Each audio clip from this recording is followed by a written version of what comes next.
చీమలు పెట్టిన పుట్టను పాములు కబ్జా చేసేశాయి. ఇదేం అన్యాయమని ప్రశ్నిస్తే అది సృష్టి ధర్మం అంటున్నాయి. ఉమ్మడి కర్నూలు జిల్లా ఎమ్మిగనూరులో 6.5 దశాబ్దాల క్రితం నిరుపేద చర్మకారులు తలో చేయి వేసి నిర్మించుకున్న లెదర్ సొసైటీ లిమిటెడ్ను కొద్దిమంది కబ్జా చేసి షేర్ హోల్డర్లు అయిన బడుగు జీవులను బయటకు నెట్టేశారు. ఇదేం ఘోరం అంటే మీ దిక్కున్న చోట చెప్పుకోపొమ్మంటున్నారు తోలు దొంగలు. మీరైనా న్యాయం చెప్పండి మహాప్రభో అని అధికారులను అడిగితే మాకే సంబంధం లేదు, మీరు చూసుకోండని కూల్గా ఆవులిస్తున్నారు.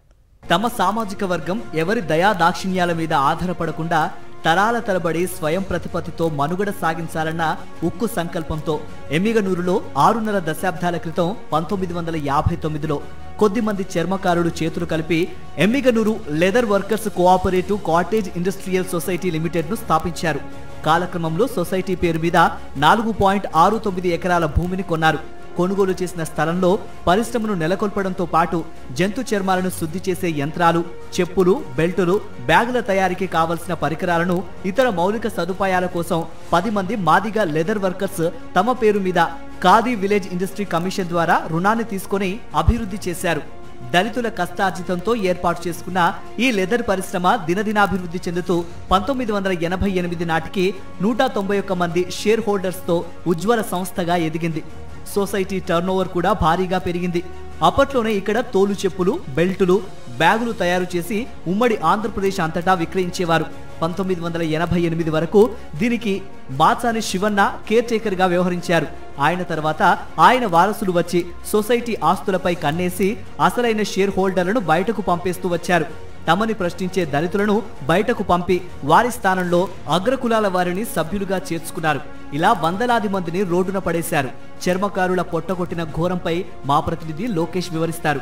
లెదర్ సొసైటీలో అవినీతి అక్రమాలు జరుగుతున్నాయంటూ ఈ యొక్క దళితులంతా ఈ యొక్క ఆగ్రహం వ్యక్తం చేస్తున్న పరిస్థితి అయితే కనపడుతుంది. ఏదైతే ఒక మంచి ఉద్దేశంతో ఈ యొక్క చర్మ కార్మికులకు ఉపయోగపడే విధంగా ఈ యొక్క లెదర్ సొసైటీని ఏర్పాటు చేస్తే దానిలో అనామికులు వచ్చి రాజ్యం వెళ్తున్న పరిస్థితి అంటూ వీరు ఆరోపిస్తున్న పరిస్థితి కనపడుతుంది. ప్రస్తుతం మనతో మాట్లాడేందుకు ఈ యొక్క చర్మ కార్మికులు ఉన్నారు. వారితో మాట్లాడే ప్రయత్నం చేస్తాం. ఎటువంటి అన్యాయం జరిగిందని వారి మాటలను వినే ప్రయత్నం చేస్తాం. అసలు ఏం జరిగిందంటారు? ఎందుకు అనామికులు దీంట్లో ప్రవేశించారు? వాళ్ళ యొక్క రాజ్యం వెళ్తున్నారని చెప్పేసి మీరు ఆరోపిస్తున్నారు కదా, అసలు ఏం జరుగుతుందంటారు? 1959లో సొసైటీ స్థాపించబడింది. ఆ తర్వాత సుమారుగా 30 సంవత్సరాలు 190 కుటుంబాలు ఇందులో ఉపాధి పొందుకునే పరిస్థితి కనిపించింది. అయితే 1989వ సంవత్సరంలో అనుకోకుండా ఒక వ్యక్తి ఇందులోకి ఎంటర్ అయ్యి ఆ 190 కుటుంబాలకు ఇక్కడ వర్క్ కల్పించడం లేదు, పని లేదని చెప్పి వాళ్ళని రోడ్డున పడేసిన పరిస్థితి ఈరోజు కనిపిస్తూ ఉంది. ఆ తర్వాత ఆ లెదర్ వర్కర్స్ అంతా కూడా చెదిరిపోయి అటు ఇటు ఆ రోడ్లో ఈ రోడ్లో కూర్చొని పని చేసుకుంటున్నారు. కొంతమంది అక్కడ ఇక్కడ లేబర్ వర్క్ చేసుకొని జీవనం కొనసాగిస్తూ ఉన్నారు. అయితే వాళ్ళు 30 సంవత్సరాలుగా పనిచేసిన క్రమంలో వాళ్ళకు వచ్చినటువంటి టీఏ డిఏలు కూడా ఏమీ పే చేయలేదు.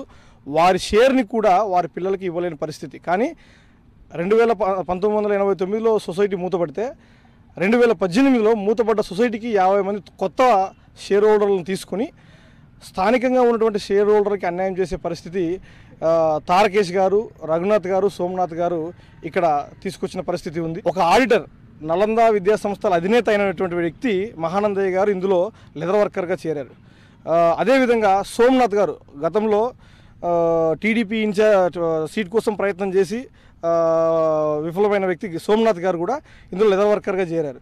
అదేవిధంగా తారకేష్ గారు, వాల్మీకి సంఘ అధ్యక్షులు కొండయ్య గారు, ఇలా చెప్పుకుంటూ పోతే రిటైర్డ్ ఎంఆర్ఓ అని కూడా లెదర్ వర్కర్గా చేర్చి ఈ లెదర్ వర్కర్కి అన్యాయం చేసే పరిస్థితి కనిపిస్తూ ఉంది. అసలు బైలాస్ ఏం చెప్తుందంటారు?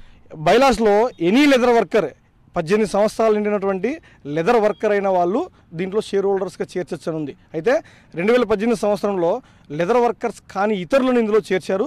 అప్పుడు మేము అప్పటి కలెక్టర్ వీరపాండ్యం గారికి కంప్లైంట్ చేయగా అడిషనల్ జాయింట్ కలెక్టర్ విజయకరే గారిని ఎంక్వైరీకి పంపగా ఎంఆర్ఓ గారు ఇచ్చిన రిపోర్ట్ ఏంటంటే ఎవరైతే 2018లో లెదర్ వర్కర్స్గా చేరారో వాళ్ళెవరూ కూడా లెదర్ వర్కర్స్ కాదు అన్న రిపోర్ట్ని ఎంఆర్ఓ గారు ఇచ్చిన రిపోర్ట్ కూడా మా దగ్గర ఉంది.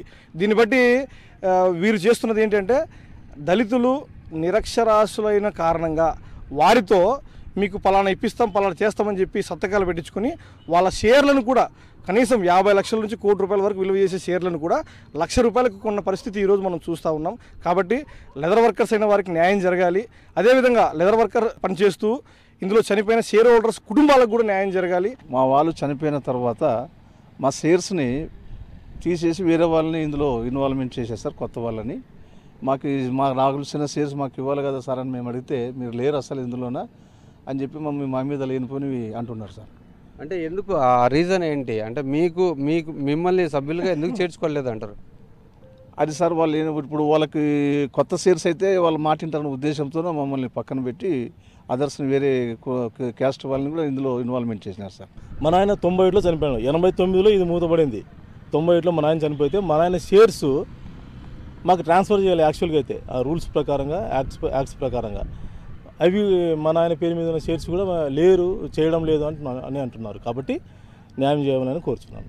ఖచ్చితంగా 100% వాళ్ళ పరిధిలోకి తీసుకొని ఈ స్థలాన్ని అమ్ముకోవడమా లేదనుకుంటే ఏదైనా ఏర్పాటు చేసుకోవడం అనేది ఉంది. నాన్ దళిత్స్ని తీసుకొని వచ్చి సరే ఈ నాన్ దళిత్స్ని తీసుకొని వచ్చి ఇక్కడ మెంబర్షిప్గా 1819లో జాయిన్ చేసుకున్నారు.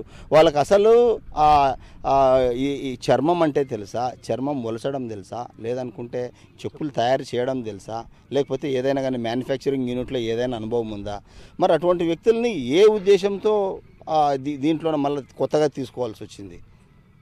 వాళ్ళ ద్వారా ఎలక్షన్లు జరిపించుకోవడము, మేమే గెలిచినాము, మేమేది రెజల్యూషన్ పాస్ చేసుకుంటే ఆ రెజల్యూషన్ పాస్ అయిపోయినట్టు, కాబట్టి మాదే జల్లుతుందని చెప్పించి ఈ మాదిరి చేస్తూ ఉన్నారు. అగ్రకులాలను కలుపుకొని చర్మకారులని నిలువు దోపిడీ చేసిన అక్రమార్కుల కారణంగా షేర్ హోల్డర్స్ అయిన కార్మికులు వీధి పక్కన చెప్పులు కుట్టుకుంటూ దుర్భర జీవితాలు గడుపుతున్నారు. మా తాత వాళ్ళు మా నాన్న వాళ్ళు చేసిన సొసైటీ బాగుంది సార్. అప్పట్లో అకస్మాత్తుగా సొసైటీ బంద్ చేసినారు సార్. అది మాకు జీవనాధారం కష్టమైపోయింది. మా తాతల కాలం చేసిన కులుకుది కాబట్టి ఇది మాకు వేరే పని చేయని కూడా శాత కాదు. మాకు ఇట్లా రోడ్డు మీద ఫుట్పాత్ మీద చెప్పులు కుట్టుకుంటూ ఇట్లా వ్యాపారం చేయాలని అప్పులు చేసిన వ్యాపారం చేసుకుంటున్నాం సార్. మా పరిస్థితి అంటే చాలా ఘోరంగా ఉంది సార్. మాకు సొసైటీలో ఉన్నప్పుడు పని చేస్తుంటే పొలం చోటు పని చేస్తారనే ఉద్దేశంతో ఎవరైనా అప్పు ఇచ్చేవాళ్ళు కూడా ఇచ్చేవాళ్ళు సార్. ఇప్పుడు అప్పు ఇచ్చేవాళ్ళు కూడా లేరు సార్ ఇప్పుడు ఏమన్నా. ఎందుకంటే మీ జీవనం మీకు బతకడానికి కష్టమైపోయింది, మీకు అప్పు ఇచ్చి ఎట్లా కడతారు అని చెవి కూడా ఇబ్బంది సార్. మా పిల్లలు చదువుకోవాలంటే కూడా ఇబ్బంది సార్. మా పిల్లలకి మధ్యలో నా కొడుకు ఇంటర్మీడియట్ డ్రాప్ అయిపోయింది సార్. మాకు చదువుకునే సోమత లేక ఇంటర్మీడియట్ డ్రాప్ అయిపోయినాడు. నా బిడ్డ కూడా సెకండరీ డ్రాప్ అయిపోయింది. మేము కూడా సొసైటీలో పనిచేసిన వాళ్ళమే సార్. ట్రైనింగ్ చేసినాము దాంట్లోనే, మా నాయన వాళ్ళు కూడా చేసినారు. మేము కూడా దాంట్లో షేర్ హోల్డర్స్మే. అయితే మాకు పని లేదన్నందుకు మమ్మల్ని దాదాపు 250 మందిని బయటకు పంపించినారు. అందరూ రోడ్డు మీద బతుకుతున్నారు. అయితే దాంట్లో సొసైటీలో పని లేదన్నందుకు దాన్ని బంద్ చేసినారు. దాన్ని బంద్ చేసి వేరే వాళ్ళకి దాన్ని లీజుగా ఇచ్చి మేము కొన్ని రకాలు చేసుకుంటున్నారు. అందుకని బీద వాళ్ళు అందరూ బయటకు వచ్చేసినారు పనిచేసే వాళ్ళు. ఇది సంగతి సార్. మాకు ఏదైనా మా షేర్ హోల్డర్లు మాకు ఇప్పిస్తే మేము దాని నుంచి ఏదైనా మేలు పొందుతాం సార్. బంద్ అయిన దాన్ని ఎక్కడ తెరిపిస్తామంటారు, కానీ గతంలో ఎప్పటి నుండి ఇప్పుడు వరకు కానీ బంద్ అని చెప్తున్నారు, కానీ బంద్ కాలేదు. అది అండర్ గ్రౌండ్ మాప్ కింద దాన్ని ఇది చేసి నెలకి దాని మీద ఫండ్స్ తెచ్చుకుంటున్నారు. వాళ్ళని చేసుకున్న వాళ్ళని కమిటీ వాళ్ళని చేసుకున్నారు కదా, వాళ్ళు గెలిచినారు. వాళ్ళు గెలిచిన తర్వాత వాళ్ళని తీసుకొని పోయి డబ్బులు తెచ్చుకొని దాన్ని నడుపుతున్నారు.